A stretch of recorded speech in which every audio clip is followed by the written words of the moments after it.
السلام علیکم ورحمۃ اللہ وبرکاتہ۔ وعلیکم السلام ورحمۃ اللہ وبرکاتہ۔ عالم اسلام کے مسلمانوں کے لیے خوشخبری۔ باب العلم انواریہ ایجوکیشنل سوسائٹی کے تحت چلنے والا ادارہ جامعہ انواریہ کی زیر اہتمام قرآن مجید کی تفسیر کے علاوہ حدیث شریف و فقہ کی مشہور و معروف معتبر و مستند صحیح ستہ کو ملا کر جملہ 25 کتابوں کی ویڈیو ریکارڈنگ کا سلسلہ شروع کیا جا چکا ہے۔ اسی کی ایک سنہری کڑی جامع ترمذی شریف کا درس بھی ہے جو الحمدللہ جاری و ساری ہے۔ بیات شیخ المشائخ حضرت سید محمد عبد القدیر الحسینی المعروف نورانی پاشا رحمۃ اللہ علیہ، بانی و فاؤنڈر جامعہ انواریہ و باب العلم انواریہ ایجوکیشنل سوسائٹی حیدرآباد۔ سب سے پہلے عربی عبارت پڑھی جائے گی، حدیث شریف کا ترجمہ کیا جائے گا اور مختصر سی تشریح بیان کرتے ہوئے مسائل پر بھی روشنی ڈالی جائے گی تاکہ احادیث شریفہ کا منشا و مقصد ہم سمجھ سکیں اور آسانی کے ساتھ احکام شریعت پر عمل پیرا ہو سکیں۔ اللہ تعالیٰ سے دعا ہے کہ وہ ہم کو سننے اور سنانے سے زیادہ احکام شریعت پر عمل کرنے کی توفیق عطا فرمائے۔ حدیث نمبر 540 سے آج کی نشست کا آغاز ہوتا ہے۔ عنوان ہے استسقاء کا بیان۔ باب ما جاء فی صلاۃ الاستسقاء۔ حدثنا یحیی بن موسیٰ حدثنا عبد الرزاق حدثنا معمر عن الزہری عن عباد بن تمیم عن عمه ان رسول اللہ صلی اللہ علیہ وسلم خرج بالناس يستسقي فصلى بهم ركعتين جهر بالقراءة فيهما وحول رداءه وفي الباب عن ابن عباس وابي هريرة وانس وابي اللحم قال ويس حديث عبد الله بن زيد حدیث حسن صحیح وعلى هذا العمل عند اہل العلم وبه يقول الشافعی واحمد واسحاق واسم عباد بن تمیم هو عبد الله بن زید بن عاصم المازنی۔ استسقاء کے معنی اصل میں بارش طلب کرنے کے ہیں اور اصطلاح شرع میں استسقاء کہتے ہیں کہ جب بارش نہ ہو تو اس وقت اللہ تعالیٰ کی بارگاہ میں گڑ گڑا کر اپنے گناہوں کی معافی طلب کرنا، اپنے گناہوں کی مغفرت چاہنا اور اللہ تعالیٰ سے بارش طلب کرنے کا نام استسقاء ہے۔ امام اعظم کے پاس استسقاء صرف دعا ہے اور صاحبن کے پاس استسقاء نماز ہے۔ نماز پڑھیں 2 رکعت اور اس کے بعد دعا کریں۔ بہرحال امام اعظم کے پاس استسقاء میں نہ نماز ہے، نہ خطبہ ہے، نہ ہی جماعت ہے، بلکہ صرف اللہ تعالیٰ کی بارگاہ میں اپنے گناہوں کی مغفرت طلب کرتے ہوئے بارش طلب کرنا ہے، اس کا نام استسقاء ہے۔ حضرت عباد بن تمیم اپنے چچا عبداللہ بن زید رضی اللہ عنہ سے روایت کرتے ہیں کہ نبی اکرم صلی اللہ علیہ وسلم لوگوں کو لے کر بارش کے لیے باہر تشریف لائے، شہر کے باہر، آبادی کے باہر تشریف لائے۔ 2 رکعت نماز جہری قرات سے آپ نے ادا فرمائی، پڑھائی اور چادر کو الٹایا، ہاتھوں کو اٹھا کر بارش کے لیے دعا مانگی۔ درا حال یہ کہ حالانکہ آپ قبلے کی طرف رخ کیے ہوئے تھے۔ اس باب میں حضرت ابن عباس، ابو ہریرہ، انس اور لحم رضی اللہ عنہم سے بھی روایات مذکور ہیں۔ امام ترمذی فرماتے ہیں عبداللہ بن زید رضی اللہ عنہ کی حدیث حسن صحیح ہے، علماء کا اس پر عمل ہے۔ امام شافعی، امام احمد اور امام اسحاق رحمہ اللہ کا یہی مسلک ہے۔ عباد بن تمیم کے چچا عبداللہ بن زید بن عاصم مازنی ہیں۔ امام شافعی، امام احمد بن حنبل رحمہ اللہ کے پاس استسقاء کی نماز 2 رکعت جماعت کے ساتھ جہری قرات کے ساتھ پڑھنا ہے۔ صاحبین کے پاس بھی جماعت کے ساتھ جہری قرات کے ساتھ پڑھنا ہے۔ سبح اسم ربک الاعلیٰ پہلی رکعت میں اور دوسری رکعت میں اللہ تعالیٰ کا حدیث الغاشیہ پڑھنا مسنون ہے۔ اس کے بعد نماز کے بعد دعا کی جائے۔ بہرحال استسقاء کے جو مسائل ہیں تفصیلی الحمدللہ جامعہ انواریہ کے زیر اہتمام نصاب اہل خدمات شرعیہ کی جو ریکارڈنگ کی گئی ہے اس ضمن میں استسقاء کی نماز کا بیان بھی تفصیل سے ریکارڈ کیا گیا ہے۔ جو حضرات تفصیل چاہتے ہیں وہ اس کو ملاحظہ فرما سکتے ہیں۔ اس کلپ کو اگر سن لیں تو پھر یہ مسائل سب ذہن نشین ہو جائیں گے۔ بہرحال اس حدیث شریف میں جہر کے ساتھ 2 رکعت نماز پڑھنے کا ذکر ہے، لیکن استسقاء اصل میں دعا کرنے کا نام ہے، جیسا کہ دیگر احادیث شریفہ سے بھی اس کی دلیل ملتی ہے۔ بہرحال امام اعظم ابو حنیفہ کے پاس استسقاء صرف دعا ہے اور صاحبین کے پاس استسقاء نماز کی شکل میں ہے۔ 2 رکعت نماز جماعت کے ساتھ پڑھنا ہے۔ البتہ امام اعظم کے پاس نہ اس میں نماز ہے نہ خطبہ ہے، اور چادر کو الٹنے کی بھی ضرورت نہیں ہے، کیونکہ استسقاء یہ عام دعاؤں کی طرح ایک دعا ہے۔ چادر کو الٹنے کا ایک فعل یہ ہوتا تھا کہ اب چونکہ بارش نہیں ہو رہی ہے، قحط سالی کا شکار ہیں لوگ، تو چادر الٹ کر یہ تفاعل، یہ فعل لے رہے ہیں کہ اللہ تعالیٰ بھی اس قحط سالی کو خوشحالی سے اور بارش سے بدل دے۔ حدیث نمبر 541، حدثنا قتیبہ حدثنا لیث عن خالد بن یزید عن سعید بن ابی ہلال عن یزید بن عبد اللہ عن عمیر مولا ابی اللحم عن ابی اللحم انہ رأى رسول اللہ صلی اللہ علیہ وسلم عند احجار الزیت یستسقی وهو مقنع بکفیہ یدعو قال کذا قال قتیبہ فی هذا الحدیث عن ابی اللحم ولا نعرف له عن النبي صلی اللہ علیہ وسلم الا هذا الحديث الواحد وعمیر مولا باللحم قد روى عن النبي صلی اللہ علیہ وسلم احادیث وله صحبة۔ حضرت ابو لحم رضی اللہ عنہ سے روایت ہے، انہوں نے نبی کریم صلی اللہ علیہ وسلم کو احجار زید کے پاس، ایک مقام کا نام ہے احجار زید کے پاس، بارش طلب کرتے ہوئے دیکھا، بارش کے لیے دعا کرتے ہوئے میں نے دیکھا۔ آپ ہاتھوں کو اٹھائے دعا مانگ رہے تھے۔ امام ترمذی فرماتے ہیں قتیبہ نے اس حدیث میں ابو لحم کے واسطے سے اسی طرح بیان کیا ہے، ان سے صرف یہی ایک مرفوع حدیث معروف ہے۔ عمیر ابو لحم کے غلام ہیں، انہوں نے نبی کریم صلی اللہ علیہ وسلم سے کئی احادیث شریفہ روایت کی ہیں، انہی صحابیت کا شرف بھی حاصل ہے۔ اس حدیث شریف سے معلوم ہوتا ہے کہ استسقاء صرف دعا ہے، اس میں گریہ وزاری کے ساتھ گڑ گڑا کر اللہ تعالیٰ کی بارگاہ میں دعا کرنا ہے کہ اللہ تعالیٰ بندوں پر اور جانوروں پر، چھوٹے بچوں پر اور بوڑھوں پر رحم فرمائے، جیسا کہ استسقاء کا مقصد یہی ہے۔ بارش جب رک جاتی ہے تو بندوں کے گناہوں کی وجہ سے رک جاتی ہے، اسی لیے ہم کو چاہیے کہ ہم اپنے گناہوں کی مغفرت طلب کریں، عاجزی اور انکساری کا مظاہرہ کریں، اور پھٹے پرانے کپڑے پہن کر جنگل کی طرف یا آبادی سے باہر صحرا میں جا کر اللہ تعالیٰ کی بارگاہ میں دعا کریں، اور بارش کے لیے گڑ گڑا کر اللہ تعالیٰ کی بارگاہ میں دعا کریں تو انشاءاللہ بارش ہوگی۔ تو اس حدیث شریف سے معلوم ہوتا ہے کہ استسقاء نماز نہیں ہے، بس محض دعا کا نام ہے، استسقاء بارش طلب کرنے کا نام ہے۔ حدیث نمبر 544، حدثنا قتیبہ حدثنا حاتم بن اسماعیل عن ہشام بن اسحاق وهو ابن عبد الله بن کنانۃ عن ابیہ قال ارسلنی الولید بن عقبۃ وهو امیر المدینۃ الى ابن عباس اسألہ عن استسقاء رسول اللہ صلی اللہ علیہ وسلم فأتیتہ فقال ان رسول اللہ صلی اللہ علیہ وسلم خرج متبذلا متواضعا متضرعا حتى اتى المصلى فلم يخطب خطبتكم هذه ولكن لم يزل في الدعاء والتضرع والتكبير وصلى ركعتين كما كان يصلي في العيد قال هذا حديث حسن صحيح۔ حضرت عبداللہ بن کنانہ فرماتے ہیں امیر مدینہ کے گورنر ولید بن عقبہ نے مجھے حضرت ابن عباس رضی اللہ عنہما کے پاس حضرت صلی اللہ علیہ وسلم کی نماز استسقاء کے بارے میں پوچھنے کے لیے روانہ کیا۔ اس وقت جو گورنر ہوتے تھے، جو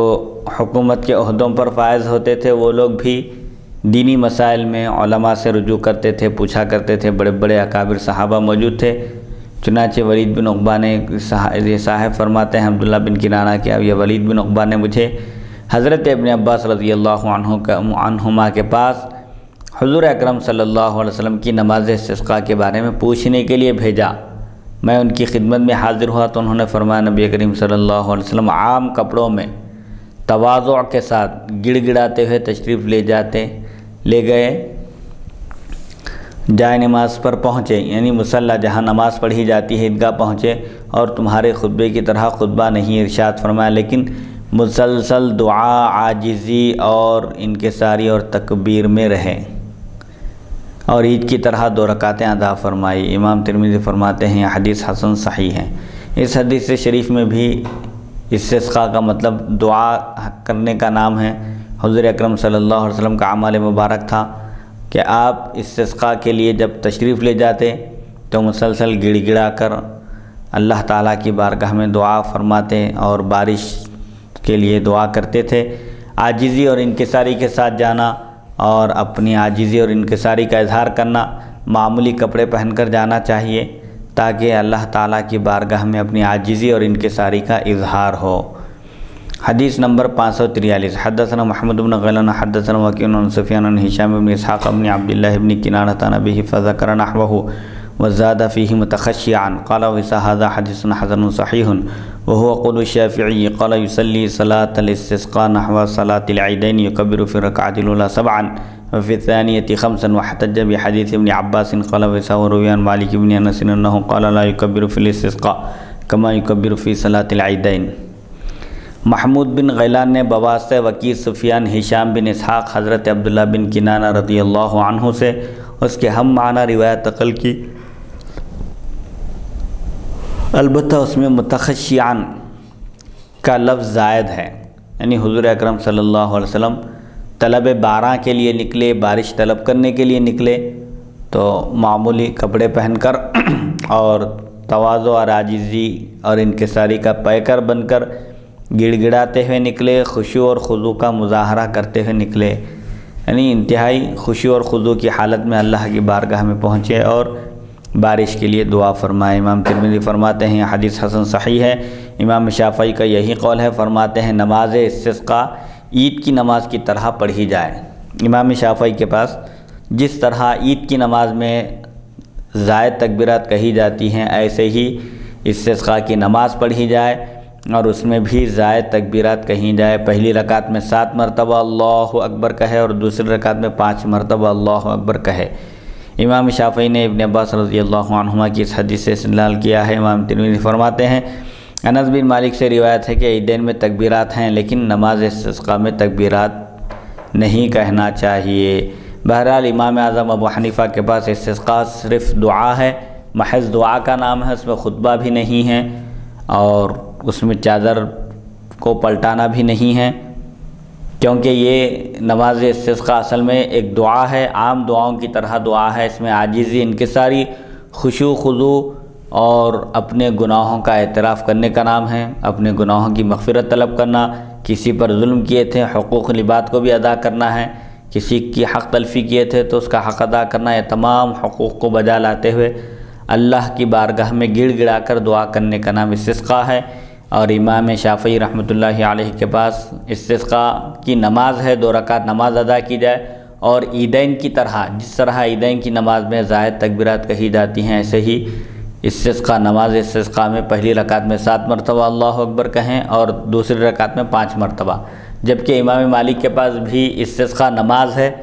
لیکن عید کی نماز کی طرح نہیں، تکبیر کہنے کی ضرورت نہیں ہے، 2 رکعت نماز ادا کر کے اس کے بعد دعا کی جائے۔ حدیث نمبر 544 بابٌ فی صلاۃ الکسوف، سورج گہن کی نماز کا بیان۔ حدثنا محمد بن بشار حدثنا یحیی بن سعید بن سفیان عن حبیب بن ابی ثابت عن طاؤس عن ابن عباس عن النبی صلی اللہ علیہ وسلم انہ صلی فی کسوف فقرأ ثم رکع ثم قرأ ثم رکع ثم سجد سجدتین والاخرى مثلها وفی الباب عن علی وعائشہ وعبد اللہ بن عمرو والنعمان بن بشیر والمغیرۃ بن شعبۃ وابی مسعود وابی بکرۃ وسمرۃ وابن مسعود واسماء بنت ابنت ابی بکر وابن عمر وقبیصۃ الہلالی وجابر بن عبد اللہ وابی موسیٰ وعبد الرحمن بن سمرۃ وابی بن کعب قال ابو عیسیٰ حدیث ابن عباس حدیث حسن صحیح وقد روی عن ابن عباس عن النبی صلی اللہ علیہ وسلم انہ صلی فی کسوف 4 رکعات فی 4 سجدات وبه يقول الشافعي وأحمد وإسحاق قال واختلف أهل العلم في القراءة في صلاة الكسوف فرأى بعض أهل العلم أن يسر بالقراءة فيها بالنهار ورأى بعضهم أن يجهر بالقراءة فيها نحو صلاة العيدين والجمعة وبه يقول مالك وأحمد وإسحاق يرون الجهر فيها قال الشافعي لا يجهر فيها وقد صح عن النبي صلى الله عليه وسلم كلتا الروايتين صح عنه أنه صلى 4 ركعات في 4 سجدات وصح عنه أنه صلى 6 ركعات في 4 سجدات وهذا عند أهل العلم جائز على قدر الكسوف إن تطاول الكسوف وصلى 6 ركعات في 4 سجدات فهو جائز وإن صلى 4 ركعات في 4 سجدات وأطال القراءة فهو جائز ويرى أصحابنا أن يصلى صلاة الكسوف في جماعة في كسوف الشمس والقمر۔ سورج گہن کی نماز کا بیان، اس کی بھی تفصیل اہل خدمت شرعیہ کی جو ریکارڈنگ کی گئی ہے جامعہ انواریہ کے زیر اہتمام اس میں گزر چکی ہے۔ سورج گہن کی نماز، چاند گہن کی نماز، اور اس میں یہ بھی ذکر ہے کہ عرب میں یہ خیال تھا کہ جب کسی بڑے شخص کا انتقال ہوتا ہے، کوئی عظیم شخصیت جب انتقال کر جاتی ہے تو سورج کو گہن لگ جاتا ہے۔ چنانچہ اس خیال کی تردید کرنے کے لیے، اس خیال کو ختم کرنے کے لیے حضور اکرم صلی اللہ علیہ وسلم کھڑے ہوئے اور خطبہ دے کر اس میں ارشاد فرمایا، اتفاق سے سورج گہن کے دن حضرت ابراہیم حضور اکرم صلی اللہ علیہ وسلم کے صاحبزادے رضی اللہ عنہ کا انتقال ہوا تھا، اسی دن سورج گہن تھا۔ تو حضور اکرم صلی اللہ علیہ وسلم نے فرمایا کہ دیکھو، یہ سورج اور چاند اللہ کی نشانیوں میں سے 2 نشانیاں ہیں، یہ کسی کے انتقال کی وجہ سے گہن میں نہیں آتے، ان کو گہن نہیں لگتا، یہ اللہ کی نشانیاں ہیں۔ تو بہرحال حضور اکرم صلی اللہ علیہ وسلم نے دور جاہلیت میں جو خیال عام تھا اس خیال کی آپ نے تردید فرمائی۔ جب سورج کو گہن لگ جائے تو اس وقت نماز پڑھنے کا حکم ہے۔ حضرت ابن عباس رضی اللہ عنہما فرماتے ہیں، نبی کریم صلی اللہ علیہ وسلم نے سورج گہن کی نماز پڑھی، قرات فرمائی اور پھر رکوع کیا، 3 مرتبہ اسی طرح کرنے کے بعد 2 سجدے کیے، دوسری رکعت بھی اسی طرح پڑھی۔ اس باب میں حضرت علی، عائشہ، عبداللہ بن عمرو، نعمان بن بشیر، مغیرہ بن شعبہ، ابو مسعود، ابو بکرہ، سمرہ ابن مسعود، اسماء بنت ابی بکر، ابن عمر، قبیصہ ہلالی، جابر بن عبداللہ، ابو موسیٰ، عبد الرحمن بن سمرہ اور ابی بن کعب رضی اللہ عنہم سے بھی روایات منقول ہیں۔ امام ترمذی فرماتے ہیں ابن عباس رضی اللہ عنہما کی حدیث درجے کے اعتبار سے حسن صحیح ہے۔ حضرت ابن عباس رضی اللہ عنہما سے یہ بھی روایت ہے کہ نبی کریم صلی اللہ علیہ وسلم نے نماز کسوف 4 رکوع اور 4 سجدوں سے ادا کی ہے۔ 2 رکعت میں 4 سجدے ہوتے ہیں لیکن رکوع صرف 2 ہوتے ہیں، اور اس روایت میں ہے کہ حضور اکرم صلی اللہ علیہ وسلم نے رکوع بھی 4 فرمائے، 2 رکعت میں 4 سجدے اور 4 رکوع کے ساتھ آپ نے یہ 2 رکعت نماز کسوف ادا کی۔ اس میں بہرحال زبردست اختلاف ہے، روایتیں ہیں کہ حضور اکرم صلی اللہ علیہ وسلم نے 4 رکعت نماز ادا کی، بعض روایتوں میں ہے 2 رکعت پڑھے، بعض روایتوں میں ہے آپ نے 4 رکوع کیے، اور بعض روایتوں میں ہے کہ آپ نے 2 ہی رکوع فرمایا 2 رکعت میں۔ تو احناف اس میں یہ دلیل پیش کرتے ہیں کہ عام طور پر 1 رکعت میں کوئی بھی نماز ہو، چاہے فرض ہو یا سنت ہو یا نفل ہو یا واجب ہو، اس میں 1 ہی رکوع ہے۔ تو اب عام طور پر جو نمازوں میں 1 ہی رکوع ہے، ایسے ہی صلاۃ کسوف میں بھی 1 ہی رکوع کیا جائے گا۔ ہو سکتا ہے کہ صحابہ کا مجمع زیادہ تھا، جو قریب تھے ان کو صحیح اطلاع ہے، اور جو دور تھے وہ لمبا رکوع کرنے کی وجہ سے 2 رکوع سمجھے، یا کچھ ایسا ممکن ہے، ہو سکتا ہے۔ تو بہرحال ابن عباس رضی اللہ عنہما سے جو روایت آئی ہے اس میں یہ ہے کہ حضور اکرم صلی اللہ علیہ وسلم نے سورج گہن کی نماز 4 رکوع اور 4 سجدوں کے ساتھ ادا کی۔ امام شافعی، امام احمد اور امام اسحاق رحمہ اللہ یہی فرماتے ہیں کہ سورج گہن کی نماز 2 رکعت 4 رکوع اور 4 سجدوں کے ساتھ ادا کی جائے۔ سورج گہن کی نماز میں قرات کے بارے میں علماء کا اختلاف ہے کہ سورج گہن کی نماز میں قرات جہری ہوگی، بلند آواز سے پڑھا جائے گا یا آہستہ پڑھا جائے گا، اس سلسلے میں اختلاف ہے۔ بعض علماء کے نزدیک چونکہ یہ دن کی نماز ہے، نفل نماز ہے اور دن میں پڑھی جا رہی ہے، اسی لیے پست آواز سے قرات کی جائے، آہستہ پڑھی جائے قرات۔ سورج گہن کی نماز میں قرات آہستہ کی جائے۔ بعض علماء فرماتے ہیں کہ بلند آواز سے پڑھایا جائے، جس طرح عیدین اور جمعہ کی نماز میں بلند آواز سے قرات ہوتی ہے، اگرچہ کہ وہ دن میں پڑھی جاتی ہے۔ جس طرح عیدین کی نماز میں بلند آواز سے قرات ہوتی ہے، قرات جہری ہے، جمعہ میں قرات جہری ہے، اسی طرح سورج گہن کی نماز میں بھی قرات جہری ہونا چاہیے۔ امام مالک، امام احمد اور امام اسحاق جہری قرات ہی کے قائل ہیں۔ مالکیہ کے پاس اور حنابلہ کے پاس سورج گہن کی نماز قرات جہری کے ساتھ ادا کی جائے گی۔ امام شافعی فرماتے ہیں جہری نہ پڑھی جائے، قرات جہری نہ کی جائے۔ نبی کریم صلی اللہ علیہ وسلم سے دونوں طرح کی روایتیں صحیح ہیں، ثابت ہیں۔ یہ بھی صحیح ہے کہ آپ صلی اللہ علیہ وسلم نے 4 رکوع 4 سجدوں کے ساتھ کیے۔ اب 4 رکوع سے مراد 4 رکعت نماز ادا کیے، یعنی اچھا امام یہ بھی روایت میں آیا ہے کہ آپ صلی اللہ علیہ وسلم نے 2 رکعت نماز ادا کی، کسوف کی نماز، سورج گہن کی نماز 4 سجدے، تو یہ عام طور پر 2 رکعت میں 4 سجدے ہوتے ہی ہیں، لیکن اس نماز میں آپ نے رکوع بھی 4 فرمائے۔ اور یہ بھی صحیح ہے کہ آپ نے 7 رکوع 4 سجدوں کے ساتھ ادا کیے۔ مختلف روایتیں ہیں، علماء کے نزدیک گہن کے مطابق جائز ہے۔ اگر کسوف لمبا ہو جائے تو 9 رکوع 6 رکعتیں 4 سجدوں میں ادا کرے، یہ جائز ہے۔ سورج گہن کم وقت کا بھی ہو سکتا ہے اور طویل بھی ہو سکتا ہے، تو فقہا فرماتے ہیں کہ اگر طویل ہو تو رکعتوں کی تعداد بڑھائی جائے، 2 سے 4، 4 سے 6 کی جائے، اور اس میں رکوع بھی ہر رکعت میں 2 رکوع کیے جائیں۔ اگر 4 رکوع 4 سجدوں کے ساتھ کرے اور قرات لمبی کرے تو یہ بھی جائز ہے۔ اگر کوئی سورج گہن لمبا ہو، طویل وقت ہو اس کا، تو ایسا بھی کر سکتا ہے، زیادہ رکعتیں پڑھنے کے بجائے وہی 2 رکعت پڑھے، لیکن 4 رکوع اور 4 سجدوں کے ساتھ پڑھے اور قرات طویل کرے، لمبے لمبے سورے پڑھے، سورج گہن ختم ہونے تک نماز کو جاری رکھے، تو یہ بھی جائز ہے۔ محدثین کے پاس سورج گہن اور چاند گہن کی نماز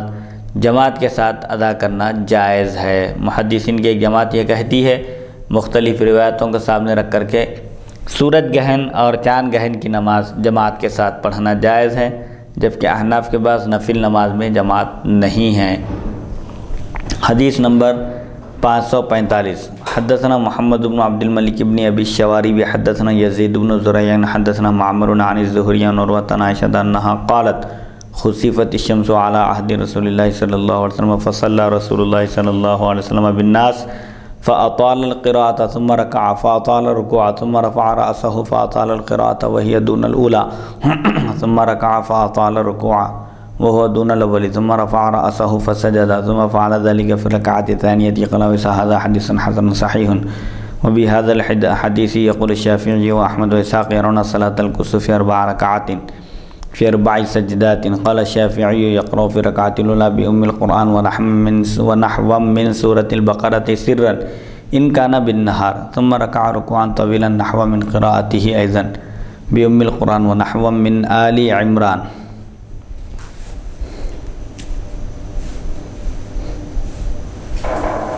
ثم ركع ركوعا طويلا نحو من قراءته ثم رفع رأسه ثم قال سمع الله لمن حمده ثم سجد سجدتين تامتين ويقيم في كل سجدة نحو مما قام في ركوعه ثم قام فقرأ بأم القرآن ونحو من سورة النساء ثم ركع ركوعا طويلا نحو من قراءته ثم رفع فقال سمع الله لمن حمده ثم سجد سجدتين ثم تشهد وسلم۔ احناف کے بعض نماز کسوف 2 رکعتیں جماعت کے ساتھ ادا کرنا ہے، ہر رکعت میں 1 رکوع اور 2 سجدے ہیں۔ حضرت ابن عمر رضی اللہ عنہما سے اسی طرح مروی ہے، اور اسے حضرت عائشہ صدیقہ رضی اللہ عنہا کی روایت بھی مرجح، یعنی حضرت عائشہ صدیقہ رضی اللہ عنہا، حضرت عائشہ صدیقہ رضی اللہ عنہا کی روایتوں میں جو آ رہا ہے کہ حضور اکرم صلی اللہ علیہ وسلم 1 رکعت میں 2 رکوع کیے، 2 رکعت میں 4 رکوع ہوئے، تو یہ روایت اس وجہ سے اس پر عمل نہیں کیا جا رہا ہے کہ عورتوں کے مقابلے میں مردوں کی صفیں امام کے قریب ہوتی ہیں، لہذا ان پر عمل زیادہ واضح ہوتا ہے۔ چونکہ جو نماز ادا کی جا رہی تھی مرد اور خواتین دونوں شریک تھے اس میں، صحابہ اور صحابیات، تو عورتوں کی جو روایت ہے اس میں 2 رکوع کا ذکر ہے۔ ہو سکتا ہے کہ دور رہنے کی وجہ سے انہوں نے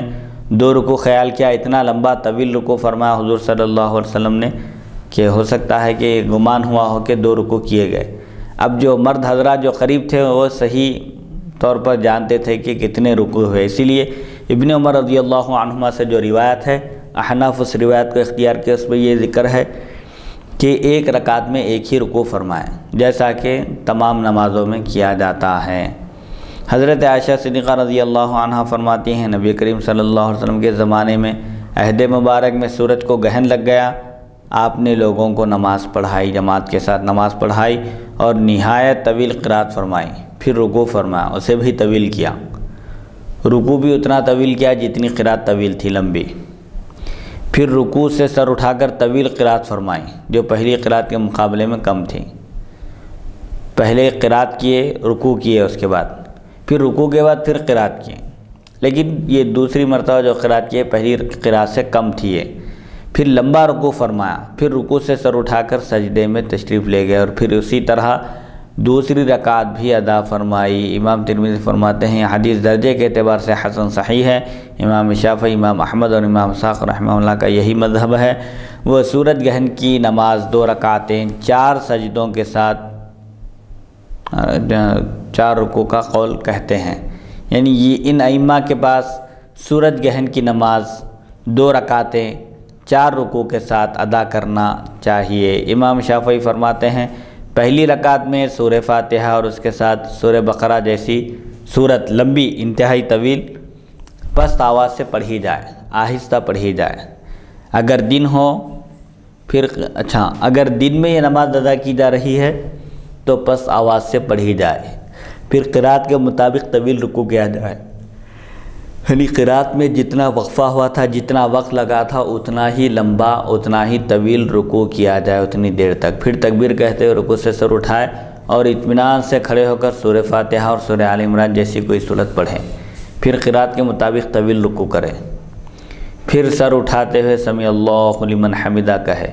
پھر 2 مکمل سجدے کرے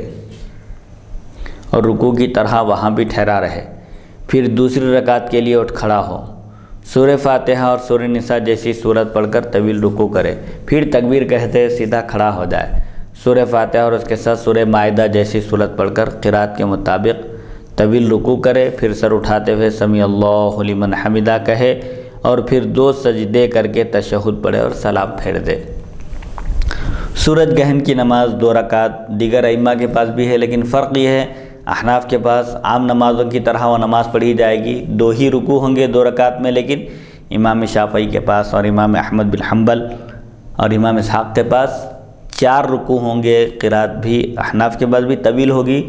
فرق صرف رکوعات کا ہے کہ احناف کے پاس 2 رکعت میں 2 ہی رکوع ہوں گے، جبکہ ان کے پاس 2 رکعت میں 4 رکوع ہوں گے۔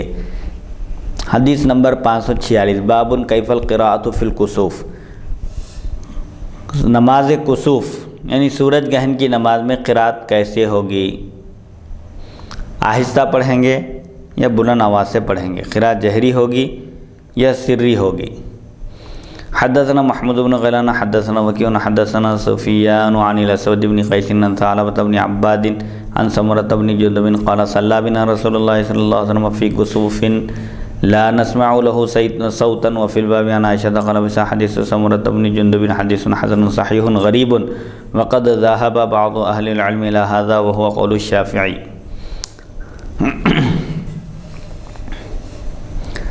حضرت سمرہ بن جندب رضی اللہ عنہ فرماتے ہیں ہمیں نبی کریم صلی اللہ علیہ وسلم نے سورج گرہن کی نماز پڑھائی جس کی آواز ہم نہیں سن رہے تھے، یعنی سورج گرہن کی نماز آپ نے جماعت کے ساتھ 2 رکعت پڑھائی، لیکن اس میں آپ نے قرات سری فرمائی، آہستہ آپ نے قرآن کی تلاوت فرمائی۔ امام شافعی کے پاس اسی لیے امام شافعی کے پاس سورج گرہن کی نماز میں قرات جہری نہیں ہے، قرات سری ہے۔ اس باب میں حضرت عائشہ صدیقہ رضی اللہ عنہا سے بھی روایت ہے۔ امام ترمذی فرماتے ہیں سمرہ بن جندب رضی اللہ عنہ کی حدیث درجے کے اعتبار سے حسن صحیح غریب ہے، بعض فقہا کا یہی مذہب ہے اور امام شافعی رحمۃ اللہ علیہ بھی یہی فرماتے ہیں کہ سورج گرہن کی نماز 2 رکعت 4 رکوع کے ساتھ اور قرات سری کے ساتھ ادا کی جائے گی۔ حدیث نمبر 547 حدثنا ابو بکر محمد بن عبانہ حدثنا ابراہیم بن صدقۃ عن سفیان بن حسین عن الزہری عن عروۃ عن عائشہ ان نبی صلی اللہ علیہ وسلم صلی صلاۃ الکسوف وجہر بالقراءۃ فیہا قال وإذا هذا حدیث حسن صحیح وروى ابو اسحاق الفزاری عن سفیان بن حسین نحوہ بهذا الحدیث یقول مالک واحمد واسحاق۔ حضرت عائشہ صدیقہ رضی اللہ عنہ فرماتی ہیں نبی کریم صلی اللہ علیہ وسلم نے سورج گرہن کی نماز قرات جہری سے ادا فرمائی۔ امام ترمذی فرماتے ہیں حدیث درجے کے اعتبار سے حسن صحیح ہے۔ ابو اسحاق فزاری نے سفیان بن حسین سے اس کے ہم معنی روایت نقل کی ہے۔ امام مالک، امام احمد اور امام اسحاق رحمہ اللہ بھی اسی کے قائل ہیں۔ امام شافعی رحمۃ اللہ علیہ کے پاس قرات سری ہے، جبکہ امام مالک اور امام احمد بن حنبل